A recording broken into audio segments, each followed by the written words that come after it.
എല്ലാവർക്കും നമസ്കാരം. ആരോഗ്യം ഒരു വരം, ആയുർവേദവും ഒരു വരം. ഞാൻ നിങ്ങളുടെ വെങ്കടേശ്വര റെഡ്ഡി. പുനർജൻ ആയുർവേദത്തിൽ നിന്ന് സംസാരിക്കുന്നു. ക്യാൻസർ രോഗത്തിനെപ്പറ്റി വർഷങ്ങളായി ഗവേഷണം നടത്തി രസായന ആയുർവേദത്തിലൂടെ രോഗം മെച്ചപ്പെടുത്താൻ പറ്റുമെന്നും ചികിത്സാ രീതികളും കണ്ടുപിടിച്ചു കഴിഞ്ഞു പുനർജൻ ആയുർവേദം. ഈ രോഗത്തിനെപ്പറ്റി ശരിയായ അറിവുകളുണ്ടെങ്കിൽ ഈ രോഗത്തിൽ നിന്ന് വേഗം മോചനം നേടാൻ പറ്റുമെന്നാണ് എൻ്റെ വിശ്വാസം. അതുകൊണ്ടാണ് ഞാനിന്ന് നിങ്ങളുടെ മുന്നിൽ വന്നിരിക്കുന്നത്. ഈ വീഡിയോയിൽ മെറ്റാസ്റ്റാറ്റിക് എന്ന് വെച്ചാൽ എന്താണ്, മെറ്റാസ്റ്റാറ്റിക് ക്യാൻസർ എന്നാൽ എന്താണെന്ന് കൂടി നമുക്ക് മനസ്സിലാക്കാം. ക്യാൻസർ രോഗം അധികരിക്കുമ്പോഴാണ് മെറ്റാസ്റ്റാറ്റിക് എന്ന് പറയുന്നത്.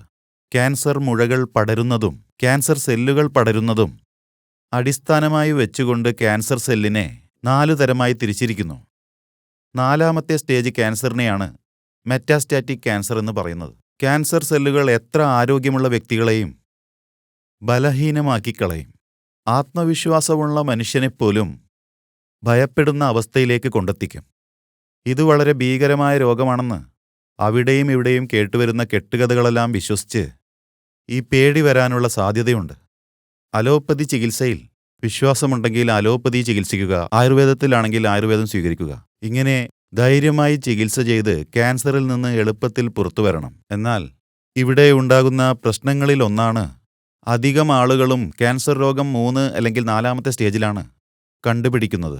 ഈ ക്യാൻസർ സെല്ലുകൾ ശരീരത്തിൽ കയറിയ ഉടൻ തന്നെ അല്ലെങ്കിൽ ചില ദിവസങ്ങൾക്കകം ലക്ഷണങ്ങൾ കണ്ടു തുടങ്ങുന്നതാണ്.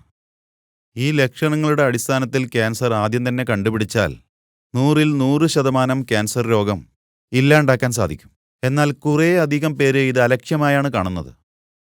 എന്തോ ഒരു ചെറിയ പ്രശ്നമാണെന്ന് കരുതി അലക്ഷ്യമായി വിട്ടുകളയുന്നു. അതുകൊണ്ട് ചെറുതായിരിക്കുന്ന ക്യാൻസർ മുഴകൾ വലുതായി തുടങ്ങുന്നു.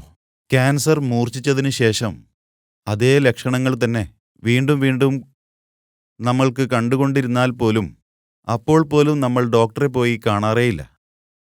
ഈ അലക്ഷ്യമായ മനസ്സ് കാരണമാണ് 20% ക്യാൻസർ രോഗം അവസാന സ്റ്റേജിൽ മാത്രം കണ്ടെത്താൻ കാരണമാകുന്നത്.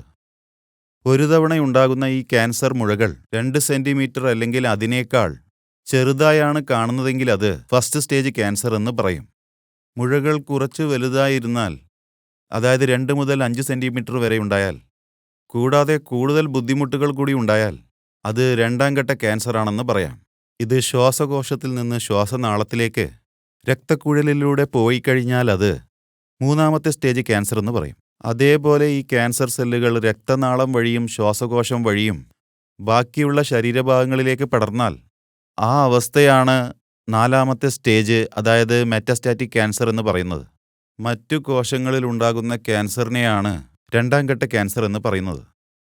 ഇത് ആദ്യം ഏത് കോശത്തിലാണോ ഉണ്ടാകുന്നത് അവിടുന്ന് തന്നെ കണ്ടുപിടിക്കണം. എടുത്തു പറയുന്നതിനായി ആദ്യം സർവിക്സിൽ ഉണ്ടാകുന്ന ക്യാൻസർ ലങ് ക്യാൻസറായി 4ാമത് സ്റ്റേജിൽ പോയി കഴിഞ്ഞാൽ അത് മെറ്റാസ്റ്റാറ്റിക് സർവിക്കൽ ക്യാൻസർ എന്ന് പറയപ്പെടുന്നു.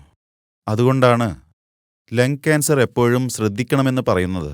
ഇത് ക്യാൻസർ രോഗത്തിൽപ്പെടുന്ന മെറ്റാസ്റ്റാറ്റിക് ക്യാൻസറിൻ്റെ വിവരങ്ങളാണ്.